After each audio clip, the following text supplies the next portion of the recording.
முதல் வாசகம். எபிரேயருக்கு எழுதிய திருமுகம் அதிகாரம் 12 திருவசனங்கள் 18 முதல் 19 மற்றும் 21 முதல் 24 வரை. நீங்கள் வந்து சேர்ந்திருப்பது தொட்டுணரக்கூடிய தீ பற்றி எரிகிற இருள் சூழ்ந்த மந்தமான சுழல் காற்று வீசுகின்ற சீனாய் மலை அல்ல. அங்கு எக்காலம் முழங்கிற்று. பேசும் குரல் ஒன்று கேட்டது. அக்குரலை கேட்டவர்கள் அதற்கு மேல் தங்களோடு அது ஒரு வார்த்தை கூட பேச வேண்டாம் என்று கேட்டுக்கொண்டார்கள். நான் அஞ்சி நடுங்குகிறேன் என்று மோசேயே சொல்லும் அளவுக்கு அக்காட்சி அச்சம் விளைவித்தது.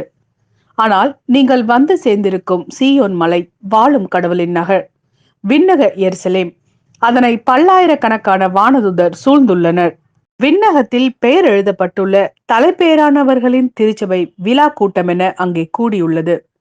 நிறைவு பெற்ற நேர்மையாளர்களோடு சேர்ந்து அனைவருக்கும் நடுவரான கடவுள் முன்னிலையிலும் புதியதோர் உடன்படிக்கையின் இணைப்பாளராகிய இயேசுவின் முன்னிலையிலும் நிற்கிறீர்கள்.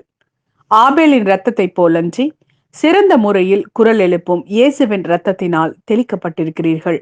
இது ஆண்டவரின் அருள்வாக்கு. இறைவா, உமக்கு நன்றி. மார்க் எழுதிய நற்செய்தி அதிகாரம் 6 திருவசனங்கள் 7 முதல் 13 வரை. அப்பொழுது அவர் 12 தம்மிடம் வரவழைத்து அவர்களை இருவராக அனுப்ப தொடங்கினார். அவர்களுக்கு தீய ஆவியின் மீது அதிகாரமும் அளித்தார். மேலும் பயணத்திற்கு கைத்தடி தவிர உணவு, பை, இடைக்கச்சையில் செப்பு காசு முதலிய வேறு எதையும் நீங்கள் எடுத்துக்கொண்டு போக வேண்டாம். ஆனால் மிதியடி போட்டுக் கொள்ளலாம். அணிந்திருக்கும் அங்கி ஒன்றே போதும் என்று அவர்களுக்கு கட்டளையிட்டார். மேலும் அவர், நீங்கள் எங்கேயாவது ஒரு வீட்டிற்குள் சென்றால் அங்கிருந்து புறப்படும் வரை அவ்வீட்டிலேயே தங்கியிருங்கள்.